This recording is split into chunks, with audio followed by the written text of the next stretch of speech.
Vamos entonces a iniciar nuestro tiempo de predicación. En el día de hoy continuamos con la serie que hemos estado exponiendo acerca de verdades irrefutables, acerca de la persona de nuestro Señor Jesucristo.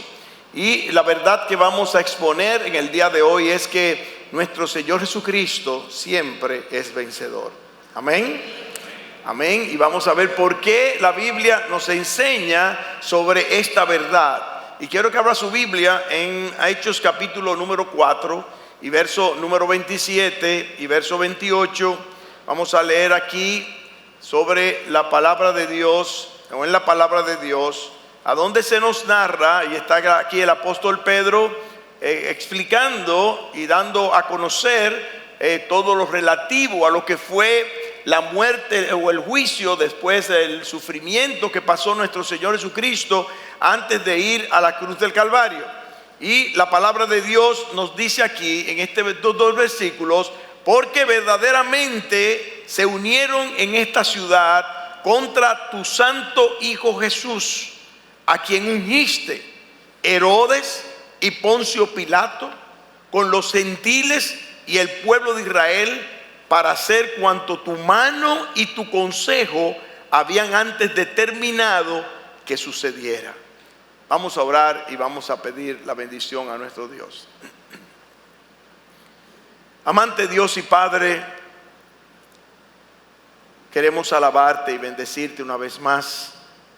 Y ahora, Señor, te invocamos dándote gracias por las infinitas misericordias que tú has tenido para con nosotros, porque siendo pecadores, camino al infierno eterno, tú hiciste la obra de redención.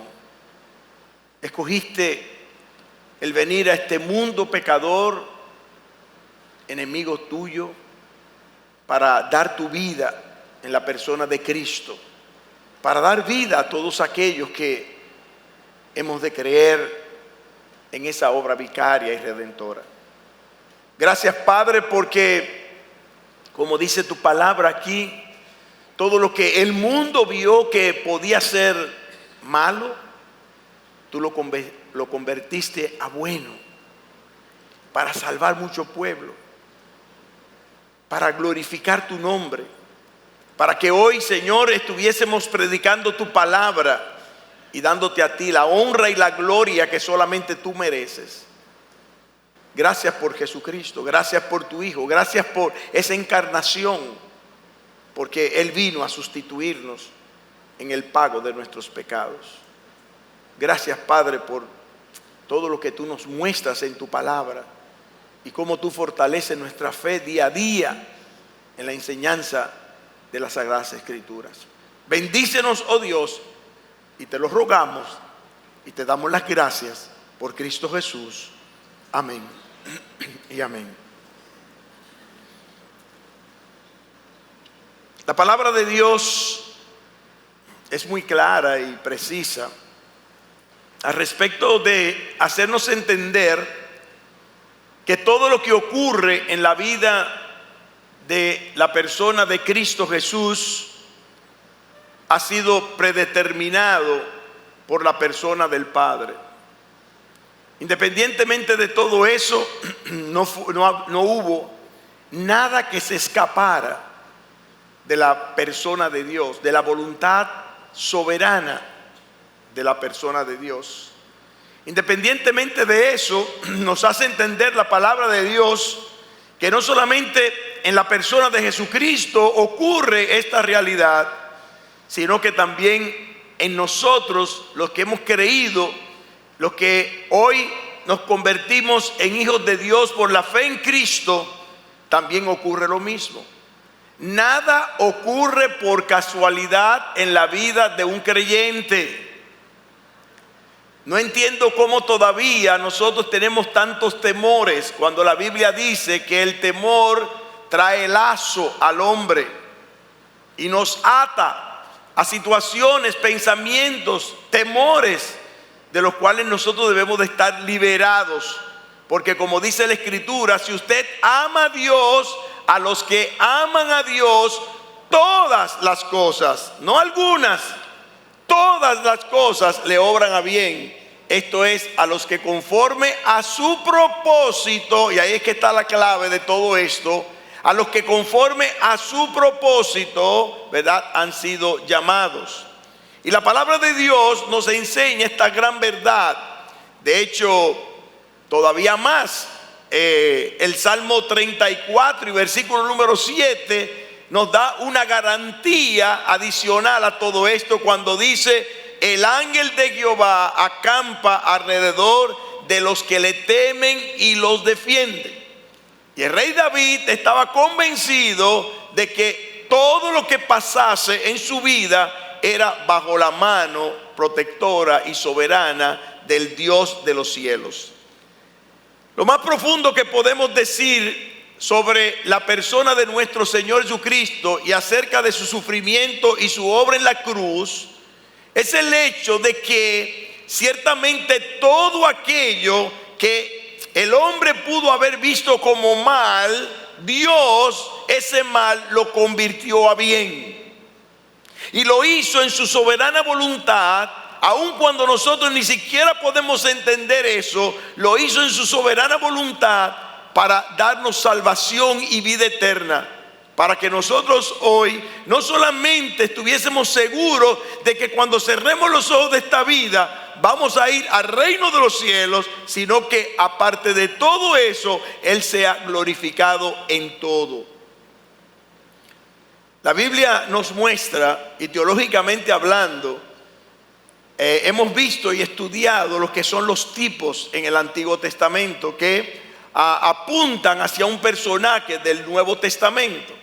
Y uno de los tipos que encontramos en el Antiguo Testamento sobre la persona de Cristo, o sobre lo que vivió la persona de Cristo, es José. La Biblia nos enseña claramente, si vamos a Génesis capítulo número 50, y encontramos allí en Génesis capítulo número 50 la historia de José, vemos que José fue vendido por sus hermanos. Vemos, de acuerdo a lo que nos enseña la palabra, pasó 17 años donde al parecer, y pudo haber pasado muchísimas veces por la mente de José, de que Dios lo había abandonado, de que nada estaba pasando en su vida. Aparte de todo eso, fue vendido como esclavo.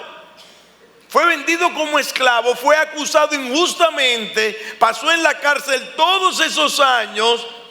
Y después dice la palabra de Dios que José fue la bendición para su padre, sus hermanos y todo su pueblo. Al punto tal, abra su Biblia en Génesis capítulo número 50 y en el versículo número 20, a mí me apasiona este versículo, porque aún hay personas en esta tierra que piensan que pueden hacerle daño a un cristiano, o que pueden hablar mal de un cristiano o de cualquier persona que ha conocido a Cristo como Señor y Salvador, y como que ellos se van a salir con la suya, o como que por el hecho de que tú estás haciendo cosas en contra de él, tú tienes el poder para cambiar la historia de esa persona, cuando nosotros sabemos que el creyente está en las manos de Dios. Y dice allí la palabra de Dios, oiga lo que dice José a sus hermanos, luego de haber visto todo lo que allí sucedía y todo lo que allí estaba sucediendo, después de haber pasado por todas las precariedades que pasó y por toda la oscuridad aún espiritual que pasó, dice: vosotros pensasteis mal contra mí, dice allí, ¿más qué? Mas Dios lo encaminó a bien. ¿Para qué? Ahí hay un propósito. No es que Dios permite que el mal ocurra para que después nosotros veamos el bien sin propósito. No, Dios siempre tiene un propósito. Y dice allí la palabra: para hacer lo que vemos hoy, para mantener en vida a mucho pueblo. Y cuando dice aquí la escritura, Jesús estaba siendo apresado, y Jesús estaba siendo juzgado, y Jesús estaba ante los ojos del mundo supuestamente en las manos de Pilato, en las manos de Herodes, en las manos de los sacerdotes, en las manos de todo el que estaba en contra de él, el pobre Jesús. y no sabían que él estaba en las manos de Dios. Dice allí la palabra, porque verdaderamente, Hechos 4:27, el texto que estamos analizando, porque verdaderamente se unieron en esta ciudad contra tu santo Hijo Jesús, a quien ungiste Herodes y Poncio Pilato con los gentiles y el pueblo de Israel, para hacer cuanto tu mano y tu consejo habían determinado que sucediera. Y es cuando vemos en la palabra de Dios el hecho de que Jesucristo siempre es vencedor. Y hace vencedor a todo aquel que le sigue y que cree en él. Y es lo que vemos aquí en la palabra. Y entrando en materia sobre el texto que nos ocupa, vemos allí a nuestro Señor Jesucristo frente a los que estuvieron en su contra. Lo identifica el apóstol Pedro aquí en el capítulo 4 de Hechos de los Apóstoles, porque verdaderamente se unieron en esta ciudad contra tu santo Hijo Jesús, a quien ungiste. Ahí estaba Herodes, ahí estaba Poncio Pilatos, ahí estaban los gentiles y ahí estaba el pueblo de Israel que no creía en él. Y la gente que no entendía los propósitos de Dios decía: ay, mi madre, el pobre Jesús. El pobre Jesús está en manos de toda esta gente. Y más dice la Escritura, independientemente de eso. Oiga, la Biblia dice que Pilatos y Herodes eran enemigos acérrimos. Y después del juicio de Jesús, se convirtieron en los mejores amigos. Dice el texto aquí en la palabra, porque verdaderamente se unieron en contra de Jesús. Dice allí la palabra que esta gente pensaba que Jesús estaba en sus manos. O no dicen por ahí, en la unidad está la fuerza. Entonces eso es la gente, ¿verdad? La gente que dice comúnmente, en la unidad está la fuerza. La unidad está en Cristo, no en la fuerza, o en el poder de su fuerza, no en el poder de nuestra fuerza. Y la palabra de Dios nos enseña esta verdad. Y vemos allí esa verdad evidente, donde este tipo de personas que eran los principales gobernantes de aquellos días, aún con el pueblo, se dispusieron a ir en contra de Jesús, pensando que iban a salirse con la suya. Vemos que escogieron un lugar preponderante. No fue en Galilea, no fue en Gadara, no fue en el Mar Muerto, dice allí la palabra, sino en la ciudad majestuosa de Jerusalén. Dice la palabra de Dios allí, porque verdaderamente se unieron en esta ciudad. Y el apóstol Pablo estaba allí en este instante en la ciudad de Jerusalén. Y nosotros sabemos que no hay coincidencia para las cosas que ocurren de parte de Dios. Por eso siempre decimos, no es asunto de coincidencia, es asunto de diosidencia, ¿verdad?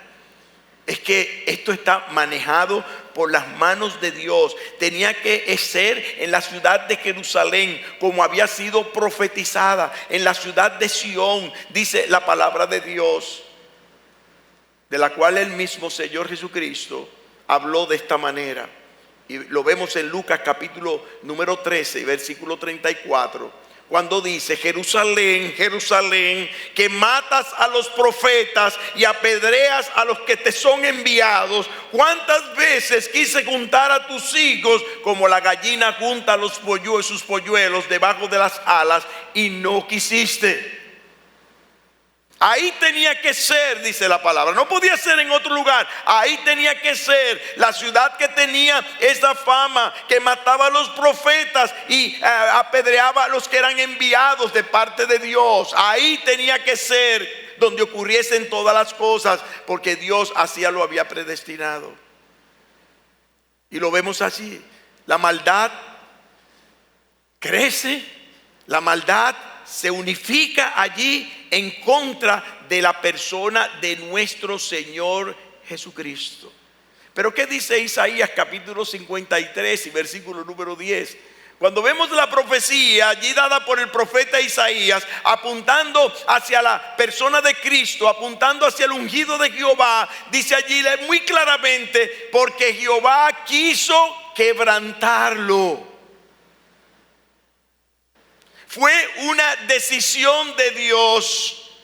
No fue una decisión de Pilatos, no fue una decisión de Herodes, no fue una decisión de los sacerdotes, no fue una decisión del pueblo, no fue una decisión de los gentiles, fue una decisión de Dios. Dice Isaías capítulo 53, porque Jehová quiso quebrantarlo. ¿Para qué? Como dice el versículo 5 de Isaías 53, porque por su llaga fuimos nosotros curados. Y en la persona de Cristo nosotros hemos sido curados y hemos sido limpiados, como dice la palabra del Señor. Aun cuando inclusive aquella gente ni siquiera entendía lo que estaban haciendo.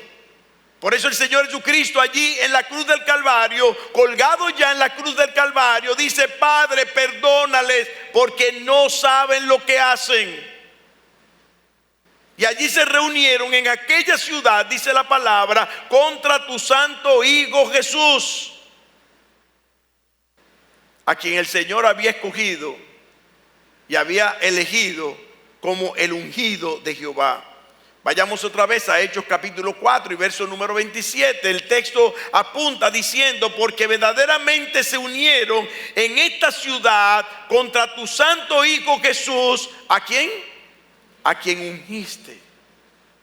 A quien ungiste. Nosotros no tenemos mucha idea de lo que es esto, de lo que es la unción. Nosotros no tenemos mucha idea de lo que eso significa, porque no es parte de nuestra propia costumbre. Nosotros no entendemos muchas veces el lenguaje antiguo testamentario, o aún inclusive en el contexto del Nuevo Testamento, en la iglesia primitiva, de lo que ocurrió en el tiempo de nuestro Señor Jesucristo. Dice: a quien ungiste. Y esa palabra nos enseña lo que significa la palabra ungido. Y vamos a ver lo que eso significa.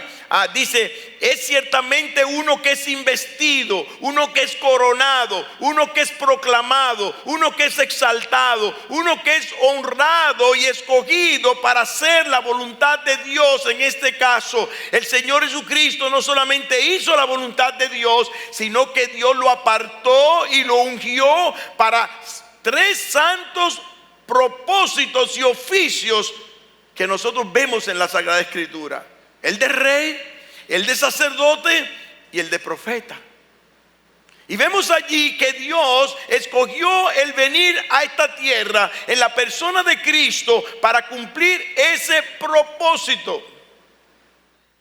Pero esta gente entendían que ellos iban a hacerle mal a Jesús, y que ellos, haciéndole mal a Jesús, iban a hacer o iban a tener la victoria.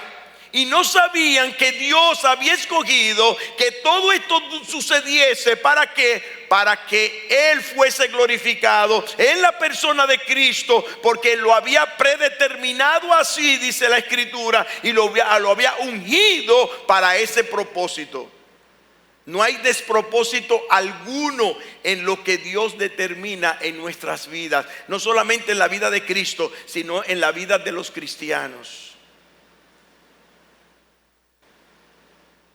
No se turbe cuando usted tenga algún tipo de situaciones que usted entienda que son problemáticas, que usted entienda que son difíciles, que usted entienda que no va a poder soportar, que usted entienda que su humanidad no le va a dar. No se turbe.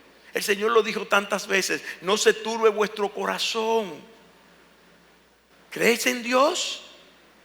Él hizo una pregunta: ¿creéis en Dios?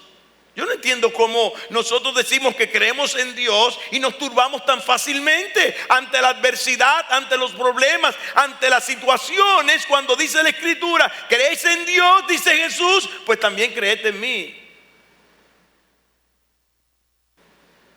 Y si en Cristo no hubo oportunidad para aquellos que estaban maquinando males, cuando dice la Escritura que aun cuando maquinaban esos males, Dios iba a permitir que esos males fueran convertidos a bien para cumplir su propósito soberano. Y es lo que establece la palabra de Dios. Estaban contra tu santo Hijo Jesús, a quien tú ungiste.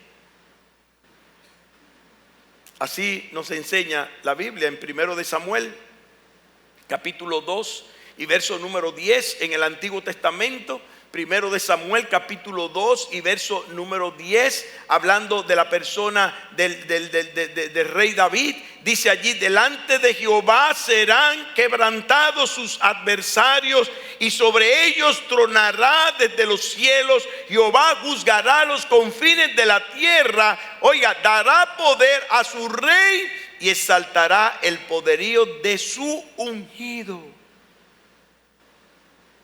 El ungido de Dios no está en las manos de Machepa, como decimos los dominicanos. Está en las manos del Dios soberano, del Rey de los cielos y de la tierra, dice allí la palabra de Dios. Por eso en Lucas capítulo 2 y verso 25 dice la palabra: y aquí había en Jerusalén un hombre llamado Simeón. Oiga cómo este hombre esperaba el momento de la manifestación de ese ungido de Jehová, por lo que la palabra de Dios había dicho. Y dice: este hombre justo y piadoso esperaba la consolación de Israel, y el Espíritu Santo estaba sobre él, y le había sido revelado por el Espíritu Santo que no vería la muerte antes de que viese al ungido del Señor. Y allí en la escalinata del templo, Simeón tuvo la bendición, porque esperaba en el Señor. No estaba viendo lo que estaba ocurriendo, no estaba viendo las persecuciones de Cristo, no estaba viendo la pobreza de Cristo, no estaba viendo lo que los hombres podemos ver aquí en la tierra, sino estaba viendo con los ojos de Dios. Estaba esperando la manifestación del ungido de Jehová. Yo no sé cómo nosotros vemos la vida, los creyentes. Aquí hay hermanas que son expertas bordadoras en punto de cruz. Yo no sé si usted ha visto un cuadro de eso. Me acuerda también aparte de las paredes, son famosas en eso, ¿verdad? Y la hermana Milagros. Pero me acuerdo que a doña Josefa le agarró con eso una vez. Y tenía unos paños de este tamaño, bordando unas princesas y unos palacios. Y uno lo veía por atrás, porque cuando uno iba a visitarla, ella estaba ahí bordando, y uno lo veía por ahí. ¿Qué disparate que está haciendo doña Fefa? Pero cuando tú lo mirabas por enfrente, eso era una obra de arte. Eso no hay, es una belleza lo que pueden hacer estas hermanas con la aguja, ¿verdad? Y el dedal, como dicen.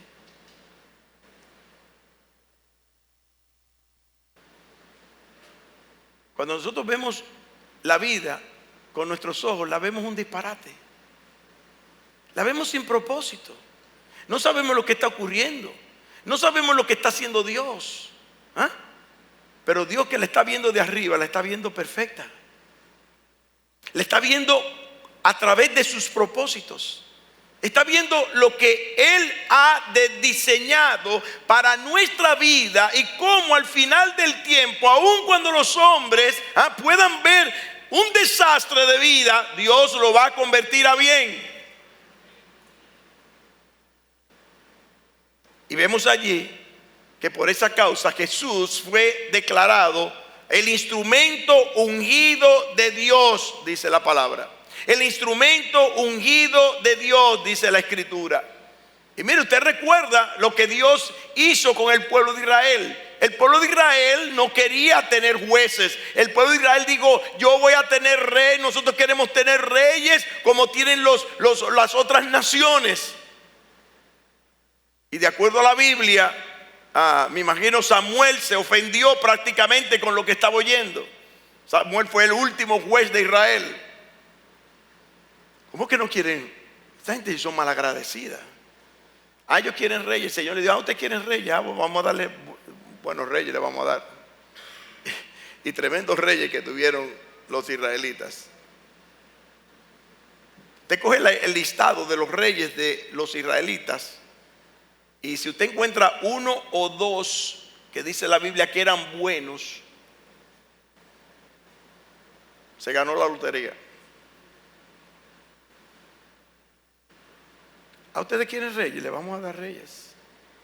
Pero Dios, a pesar de todo eso, de la dureza de corazón de ese pueblo y de todo lo que ese pueblo hizo, la Biblia nos muestra que aún Dios iba a sacar bendición de esa genealogía de reyes hasta llegar a la persona de nuestro Señor Jesucristo, que es el Rey de Reyes y el Señor de Señores.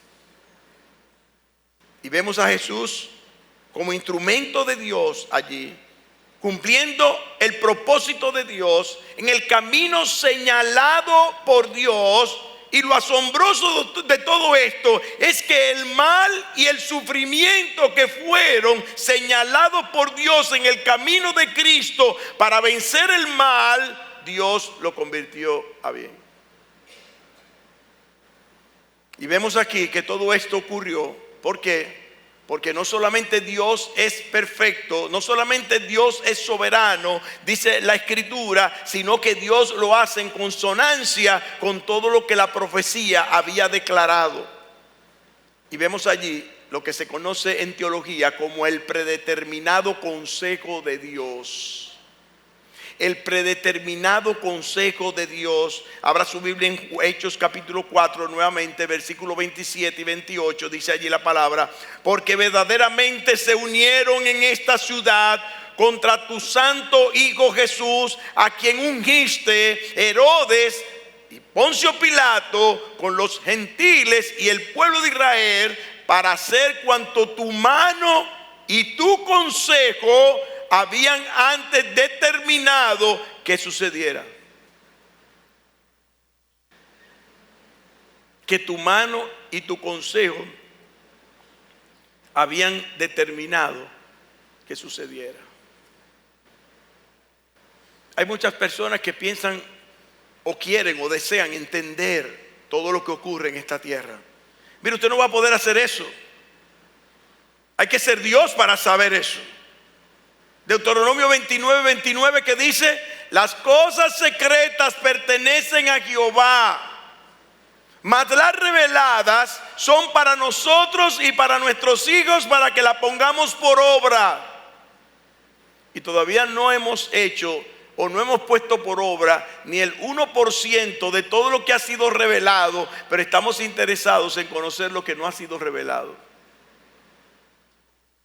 El día que tú quieras entender o que pretendas entender todos los propósitos de Dios y por qué Dios permite todas las cosas, ese día te vas a convertir en Dios, y eso es imposible.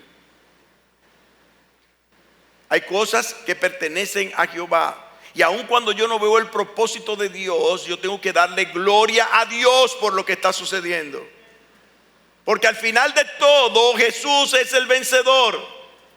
Aun cuando veamos las cosas malas, aun cuando veamos las cosas tristes, aun cuando veamos las cosas difíciles, Dios tiene un propósito.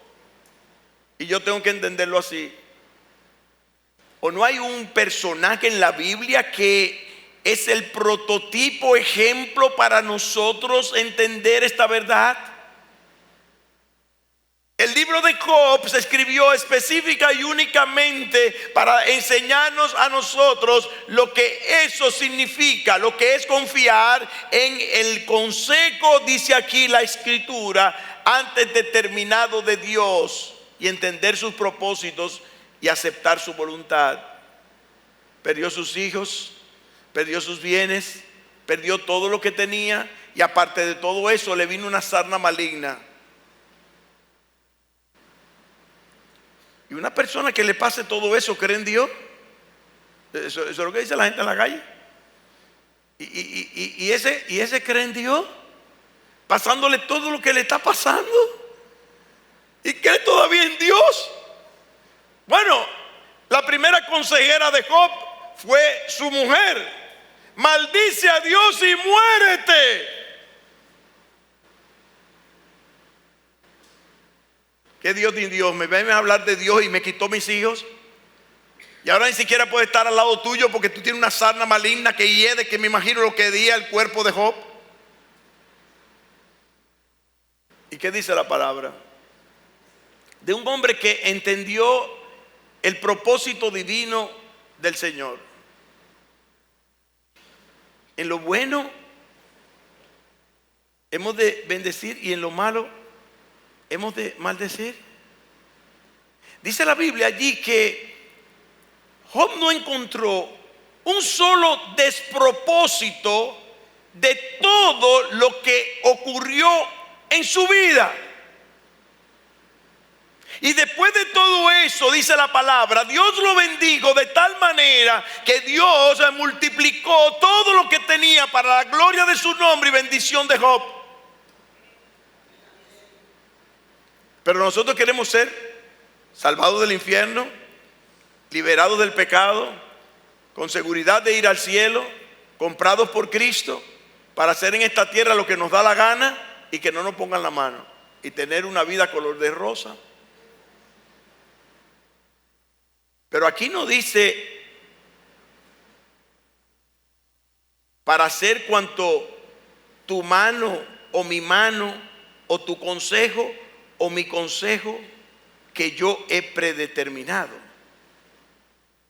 Ahí está hablando de la mano y el consejo del Dios de los cielos, que es el único ser soberano que existe sobre los cielos y la tierra, sobre el cual y bajo el cual van a suceder todas las cosas, lo quieras o no lo quieras. Ayer uno de los días que yo más me reí fue ayer, con Paniva y el chofer que nos mandó el pastor Yadín.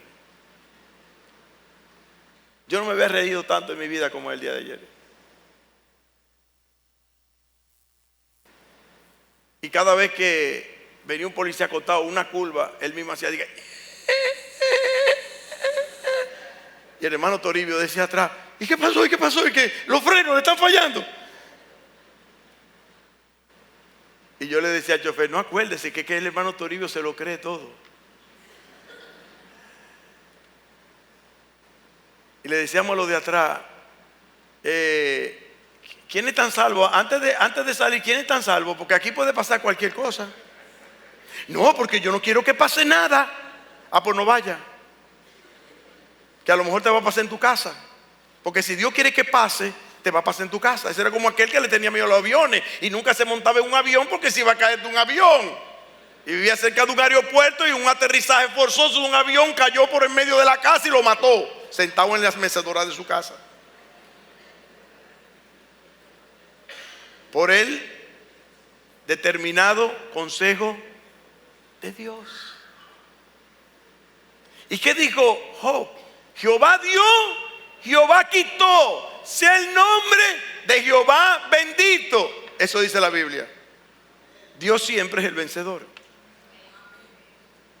Y nosotros tenemos que entender esa verdad. Y vemos aquí en la palabra que no hay nada que se escape de sus manos, no hay nada que se escape de su presencia. ¿Por qué? Porque Dios, dice la Escritura, va a hacer cumplir lo que Él ha de hacer cumplir. Su mano soberana está por encima de todas las cosas. Y aún la muerte de Cristo, y aún los sufrimientos de Cristo, y aún todo lo que ha acontecido acerca de la persona de Cristo y de todo lo que hemos creído en Él, dice la Escritura, están bajo su mano protectora y soberana. Así lo había predeterminado Dios. Y por eso es que utiliza esa palabra allí. Vamos a Isaías capítulo 53. Hemos leído tantas veces este pasaje de la Escritura y a veces no conectamos con estas verdades, porque lo importante no es saber lo que dice la Biblia, sino es tomar lo que dice la Biblia y aplicarlo a la realidad de tu propia vida. El ángel de Jehová acampa alrededor de los que le temen y los defiende. Ay, mi madre, ay, se va a caer este avión se va a caer. Hoy se cae este avión. ¿Para qué usted viaja? Mejor no viaje. ¿Para sufrir? Pero usted no está en las manos de Dios. Yo tuve que consolar a una señora que tenía al lado. Es la primera vez que volaba. Y tuvimos un descenso de esos descensos de vacío terrible. Y yo le dije, mire, no se preocupe, que la Biblia dice que no se cae un pájaro a tierra, que Dios lo permita. Y mire, muchos pájaros se caen.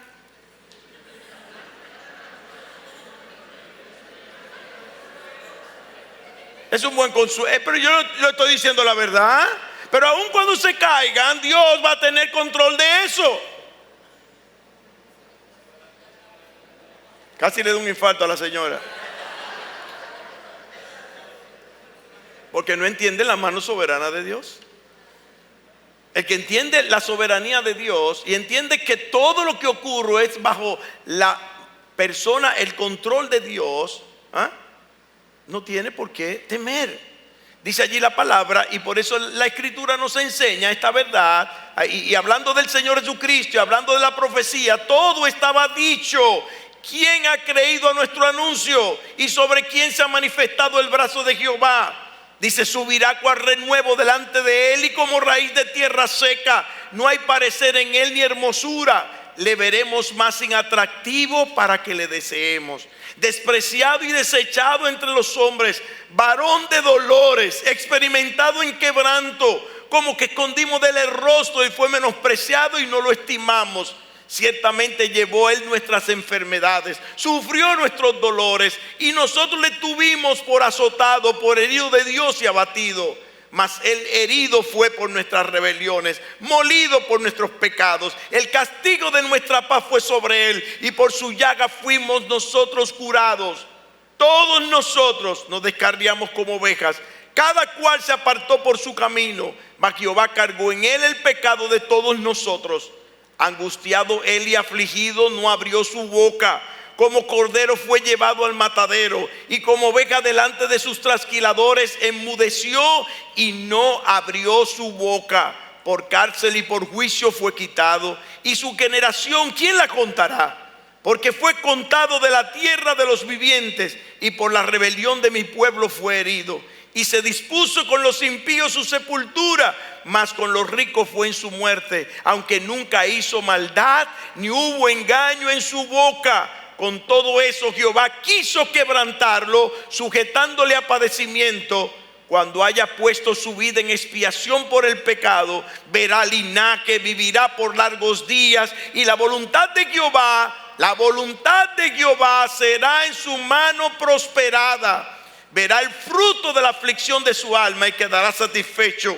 Por su conocimiento justificará a mi siervo justo a muchos, y llevará las iniquidades de ellos. Por tanto yo le daré parte con los grandes, y con los fuertes repartirá despojos, por cuanto derramó su vida hasta la muerte y fue contado con los pecadores, habiendo él llevado el pecado de muchos y orado por los transgresores. Cuando yo leo eso en Isaías capítulo 52 y 53, y veo la pasión de Cristo en los evangelios, estaba todo contado. Todo estaba contado. Todo estaba dicho. Todo estaba predeterminado. Todo estaba finamente calculado para que sucedieran así los hechos. No hubo nada sorpresivo para la persona de Dios o para cualquiera que, teniendo sus ojos en la profecía bíblica, supiera lo que había de acontecer. Por eso es que cuando usted lee su Biblia y cuando usted lee la palabra de Dios, con todo lo que está pasando, usted tiene que decir: gloria a Dios, no es mi madre. Pues hay gente que lee el periódico y le dice: ay, mi madre, oye esto. Pero mi hijo, eso es noticia vieja. Eso es noticia vieja. No es que estamos de acuerdo con lo que está pasando, es que ya sabemos que lo que está pasando es parte del consejo predeterminado de Dios para que se haga su voluntad precisa y soberana.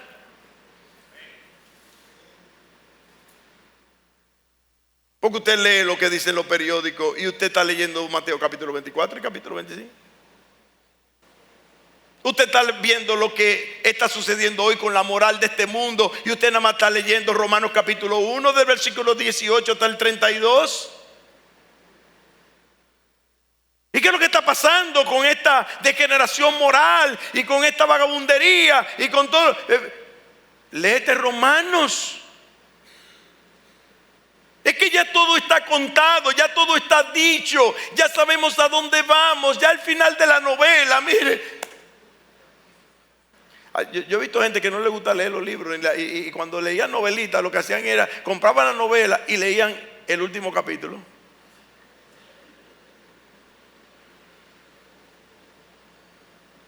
Ya nosotros no sabemos el final de la película. Ya nosotros sabemos lo que va a suceder en esta tierra. Por eso dice la palabra de Dios, ciertamente, todo se ha cumplido. Todo se ha cumplido. Y por eso es que nosotros como creyentes tenemos una gran responsabilidad. Y la gran responsabilidad que tenemos es de proclamar el Evangelio de Cristo y la verdad de Cristo acerca de su gran plan y de la soberanía de Dios en el cumplimiento de esos planes. Voy a terminar con este pasaje de la Escritura de Hechos de los Apóstoles. Y hablando de ese discurso dado por el apóstol Pedro en el capítulo 4, dice: mas Pedro y Juan respondieron diciéndole: juzgad si es justo delante de Dios obedecer a vosotros antes que a Dios, porque no podemos dejar de decir lo que hemos visto y oído. Ellos entonces, dice, le amenazaron y le soltaron, no hallando ningún modo de castigarle por causa del pueblo, porque todos glorificaban a Dios por lo que se había hecho, ya que el hombre en quien se había hecho este milagro, hablando de aquel hombre que sanó en la puerta de la Hermosa, dice, ese milagro de sanidad, tenía más de 40 años, dice, y puesto en libertad, ellos vinieron a los suyos y contaron todo lo que los príncipes, sacerdotes y ancianos le habían dicho. Y ellos, habiéndolo oído, alzaron unánimes la voz a Dios y dijeron: soberano Señor. Oiga, me encanta esa expresión de Pedro y Juan allí. Cuando se dirigen a Dios: soberano Señor, tú eres el Dios que hiciste el cielo y la tierra, el mar y todo lo que en ellos hay, que por boca de David tu siervo dijiste: ¿por qué se amontinan las gentes y los pueblos piensan cosas vanas? Se unieron, dice, los reyes de la tierra y los príncipes se juntaron en uno contra el Señor, y contra su Cristo, porque verdaderamente se unieron en esta ciudad contra su santo Hijo Jesús, a quien ungiste Herodes y Poncio Pilato con los gentiles y el pueblo de Israel, para hacer cuanto tu mano y tu consejo habían antes determinado que sucediera. Y ahora Señor, oiga, mira sus amenazas y concede a tus siervos que con todo denuedo hablen tu palabra, mientras extiendes tu mano para que se hagan sanidades y señales y prodigios mediante el nombre de tu santo Hijo Jesús. Cuando hubieron orado, el lugar en que estaban congregados tembló y todos fueron llenos del Espíritu Santo y hablaban con denuedo la palabra de Dios. ¿Cuál es el contexto de todo esto? Estos hermanos estaban siendo amenazados por creer en Cristo. Estos hermanos estaban siendo perseguidos por creer y predicar el Evangelio de Cristo. Pero ellos no vieron lo que los hombres decían que le podía pasar. Ellos vieron la gloria de Dios manifestada en ellos cuando ellos confiaban en la soberana mano del Dios de los cielos. Así que mi hermano en Cristo, o cualquier persona que está aquí sin Cristo, sepa que aquel que ha sido bendecido por el Señor, dice la Escritura, está en las manos de un Dios soberano, que así mismo, como dice la Escritura, Jesucristo es siempre vencedor. Nosotros también somos vencedores en Cristo Jesús.